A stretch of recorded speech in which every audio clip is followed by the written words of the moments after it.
Hello everyone and welcome to my review for Kengan Omega Chapter 102. Before I get into this week's review, of course, I have to mention my subscriber goal for 2021, hitting 5,000 by the end of the year, so if you already watch my videos and you're not subscribed yet, you might as well help me reach that goal. The other thing is, of course, my Patreon. If you want to help support me and the channel directly, there's a link to that in the description below, and if you join, you'll get a shout out at the end of every video. So with that out of the way, let's get on with the review. So, surprisingly, well, not super surprisingly, I did think this fight could go on for another chapter or two, but I thought it was more likely that it would end this week, but it's not. It's still going on for at least another chapter, and this chapter it's a really good fighting chapter. This fight it keeps improving in quality as it goes on. It's getting close. I've been insisting for the longest time that Rihito versus Falcon is the best fight in this tournament. Second best was Ryuki versus Naiden. I think this is better than that now, so this is now the second best fight in the tournament, and if it keeps going at this rate, it's going to end up being the best. So, overall, very solid chapter. A few things of note. Hayami is really turning this around from where it was earlier.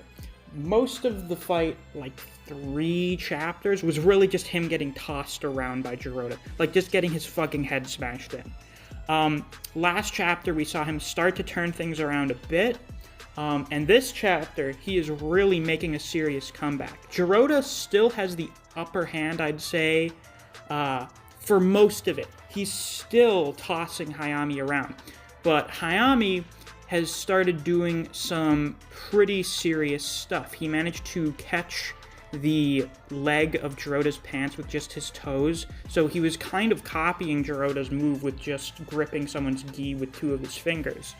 And the other thing is that in the middle of the throw, he fucking breaks, is that his collarbone? For some reason, I can't remember what all the bones are called today. But yeah, it's pretty fucking brutal. So now it seems Jirota is down one arm. He can only use his left arm right now. And Hayami is just... he's been getting better and better as the fight goes on. He got his elbow dislocated this chapter and then reset it. So his performance has been going way better as the fight has gone on, and it seems like this is going to be really close at the finish. It just goes to show you how helpful this whole no pain thing is for Hayami, to a certain extent. I'm sure pain is sometimes helpful, well, it is sometimes helpful to let you know when you should stop doing something. But the fact that he is not insane and has no sensation of pain, this is like a really fucking good showing of how powerful that is, because basically everything Jirota is doing to him does not really have an impact on him. Well, it's damaging him, but it's not like his performance has gone down a lot, whereas Jirota, like having his fucking collarbone broken, that's bad, and he can't use his arm anymore, so now his performance is going to be lessened because of that. So yeah, things are getting really interesting. I still do think that Jirota is going to end up getting the win in the end, but Hayami's having a very solid performance thus far, and yeah, this is how you do a good fight. This is how you do a fight that I'm really going to like. You can have one-sided beatdowns occasionally.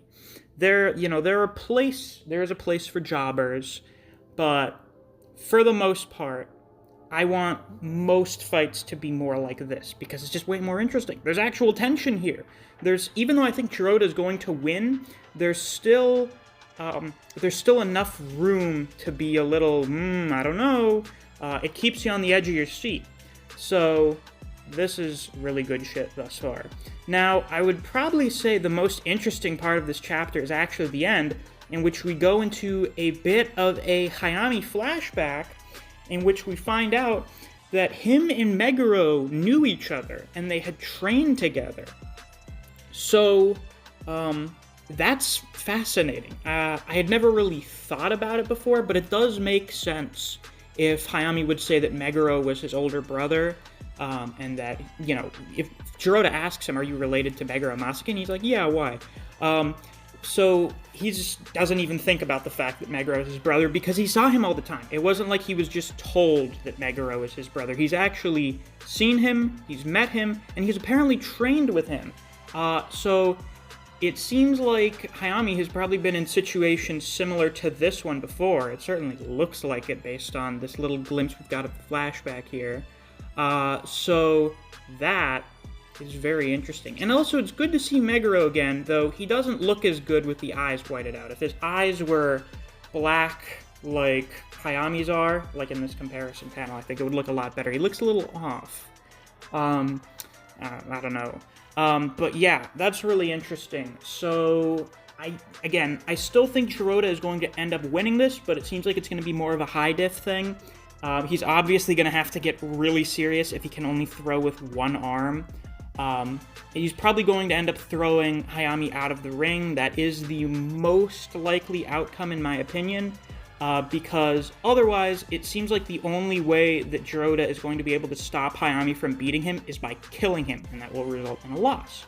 So I think it makes the most sense for Jiroda to win by throwing Hayami out of the ring. Of course, alternatively, some people think Hayami is going to throw Jiroda out of the ring, but I really don't think he needs to. I think it would make more sense for Hayami to beat Jiroda normally. This is definitely a battle of attrition. We can see that. It seems to be Jiroda wearing himself out against Hayami, and Hayami just not going down no matter what he does to him. So, I do think, final prediction, I think this fight is going to end next chapter. If I'm wrong, I'm wrong, whatever. So, yeah, with that, that's all I have to say for this week's review. If you enjoyed, please be sure to like, comment, subscribe, and click that notification bell so you don't miss any of my uploads. I do Kengan Omega chapter reviews every week. If you enjoy other series such as Record of Ragnarok, Jujutsu Kaisen, and Black Clover, I do videos in those series as well, so if you're interested in those, you should definitely check out my channel. If you enjoy discussing Kengan Omega with other people, or you just enjoy the content I produce on this channel, I highly suggest you check out my Discord server. I have a link to it down in the description. And of course, it's time to give a little shout out to my Patreons.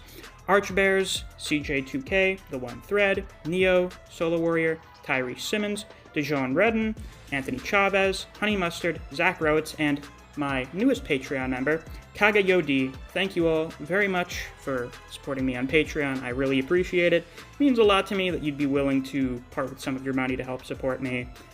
So thanks a lot for that. So thanks for watching, and I'll see you guys next week.